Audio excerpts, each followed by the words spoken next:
Salut à tous. Aujourd'hui, je vais vous présenter le thème « Quel financement pour l'entreprise ?»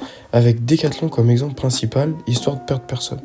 Decathlon, c'est un groupe français créé en 1976, présent dans plus de 70 pays, qui conçoit, fabrique et vend ses propres marques d'articles de sport comme Quechua, Kalenji ou Domios.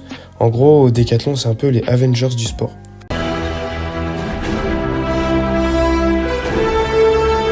S'il vous plaît monsieur, s'il vous plaît, elle est où la veste Kalenjoul? Voilà.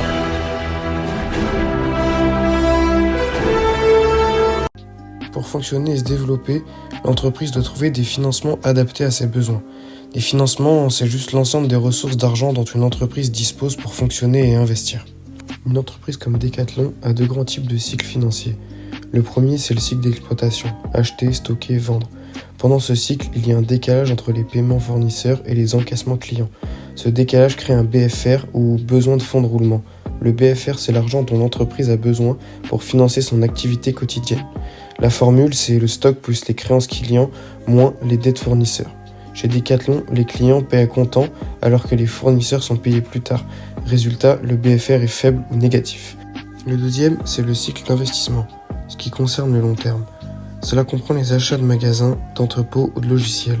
Pour mesurer sa solidité financière, on parle de FRNG, le fonds de roulement net global. Le FRNG, c'est la différence entre les ressources stables, comme le capital et les emprunts à long terme, et les emplois stables, les investissements durables. Chez Decathlon, le FRNG sert à financer des projets comme les entrepôts automatisés à Lille ou Shanghai ou la modernisation de la plateforme e-commerce. Pour gérer le court terme, Decathlon utilise plusieurs outils. Le premier, c'est la mobilisation de créances. Par exemple, elle peut vendre ses factures à un organisme financier grâce à l'affacturage. L'affacturage, c'est si Decathlon cède ses créances à une société spécialisée pour obtenir de l'argent tout de suite. Elle peut aussi utiliser l'escompte commercial ou le financement daily, qui permet d'obtenir une avance de trésorerie auprès d'une banque. Le deuxième moyen, c'est les concours bancaires. Les concours bancaires, c'est les aides financières accordées par la banque à court terme. Ça peut être un découvert, une facilité de caisse ou un crédit de campagne. Par exemple, avant l'été, Decathlon va augmenter ses stocks de tentes et de vélos. Elle peut alors demander une facilité de caisse à la banque pour financer cette hausse temporaire. Vu que c'est l'été, c'est accepté. Elle va pas demander des stocks de ski avant l'été.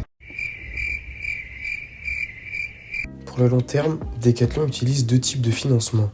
D'abord, le financement interne. Le financement interne, c'est l'argent venant de l'entreprise elle-même.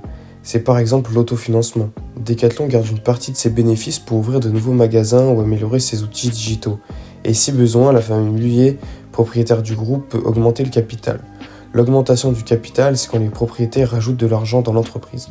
Ensuite, il y a le financement externe. Le financement externe, c'est l'argent venant de sources extérieures comme les banques ou les investisseurs. Decathlon emprunte auprès des banques pour ses entrepôts logistiques. Elle utilise aussi le crédit bail, une sorte de location longue durée avec option d'achat. Cela permet d'utiliser un bien, voiture, matériel, sans l'acheter immédiatement.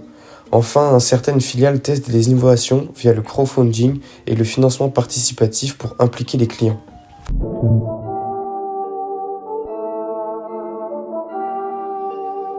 L'objectif, c'est de garder un bon équilibre financier entre les besoins et les ressources. La trésorerie se calcule en faisant le FRNG moins le BFR. La trésorerie, c'est l'argent qui est disponible immédiatement pour payer les dépenses du quotidien. Chez Decathlon, le FRNG est positif et le BFR est faible, donc la trésorerie est positive. Cela veut dire que l'entreprise a une indépendance financière élevée et n'a pas besoin de dépendre des banques. En gros, Decathlon, ils sont comme ça.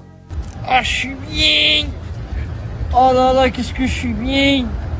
Pour suivre sa santé financière, Decathlon s'appuie sur deux documents principaux, le bilan et le compte de résultat.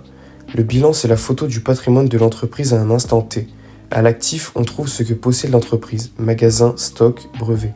Au passif, on trouve comment tout cela est financé, capitaux propres, dettes.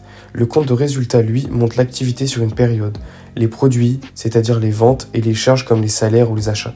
Chez Decathlon, le chiffre d'affaires est de plusieurs milliards et les bénéfices sont réinvestis dans l'innovation, les bornes digitales, les nouvelles marques ou la modernisation des magasins.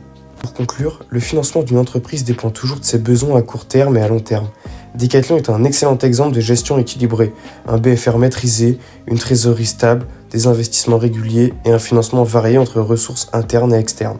Tout cela permet à Decathlon d'être une entreprise solide, indépendante et innovante, capable de continuer à se développer dans le monde entier.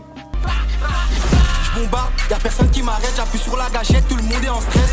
On est là, j'ai pas quitté la tête, refuser un